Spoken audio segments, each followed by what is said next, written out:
sustainable and resilient future. Colleagues, the SDG agenda is a landmark not only in its universality, in that it applies to all countries, but also in its integrity, in that it can only be successful as a comprehensive agenda. Unfortunately, since its adoption in 2015, not only have we seen the political momentum wither, but we have also witnessed fragmentation in international priorities, wherein some goals are deemed more important than others. Such cherry picking is not in our collective interest.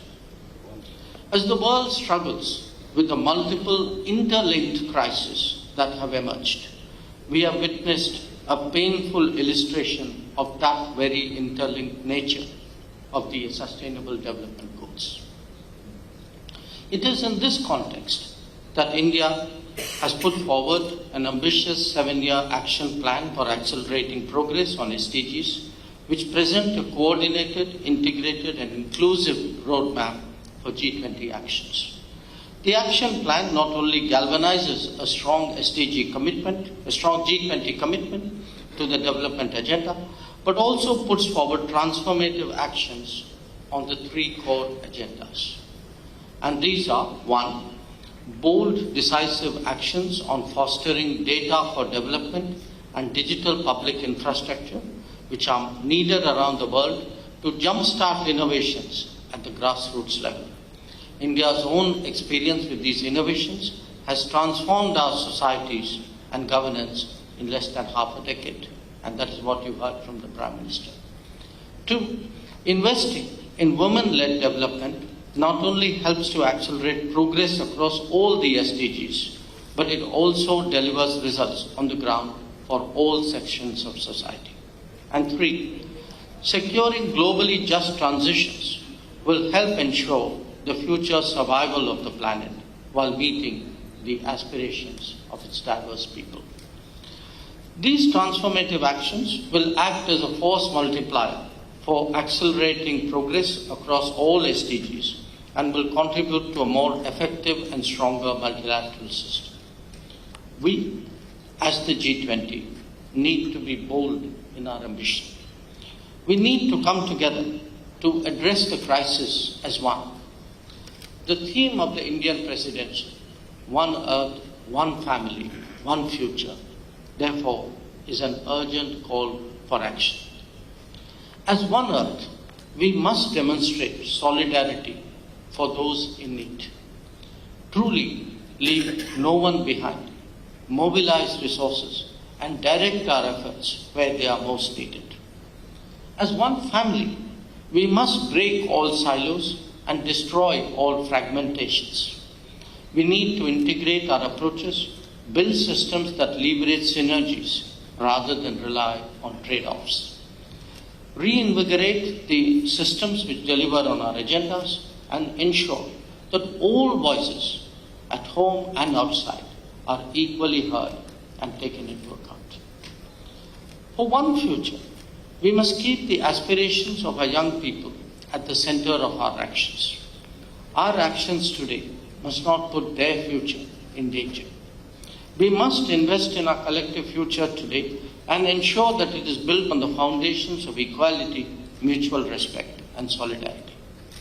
As we redouble efforts to rescue the SDGs and offer relief to those most in need, we also need to speak of the revival and reform of institutions and systems which will deliver on these goals. Reforming the global governance architecture and reviving global decision-making to be more representative are fundamental for building a future where truly no one is left behind. Such efforts will facilitate development models wherein no region, no country, and no individual will be left behind. These efforts will enable human-centric globalization without creating climate crisis or debt crisis. Colleagues, we are meeting at a pivotal moment with multiple important forums and events still ahead of us: the G20 Summit, the SDG Summit, the COP28, and the Summit of the Future. It is in our hands to shape the discussions at these future forums. We must put the development agenda at the heart of these discussions. The international community must speak in unison for those most in need. It is essential that we constantly strengthen the international architecture and governance systems for the protection of global order, global laws, and global values. In doing so, we would invariably find ourselves on the path where diplomacy, dialogue, and cooperation take precedence over competition, conflict, and division. Choosing peace, cooperation, and multilateralism is essential for building our collective future. With such an ambitious task on our hands, our actions must also be equally bold and purposeful. G20 needs to play a key role in assuring that this higher purpose remains well within our grasp. Our efforts will strengthen the hands of our leaders when they come together at these historic summits that I have spoken about, which are still ahead of us.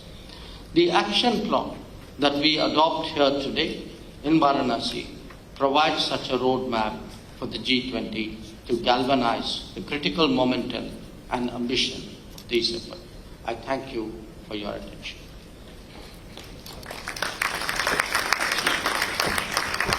Colleagues, I would now like to invite the Vice Chairperson.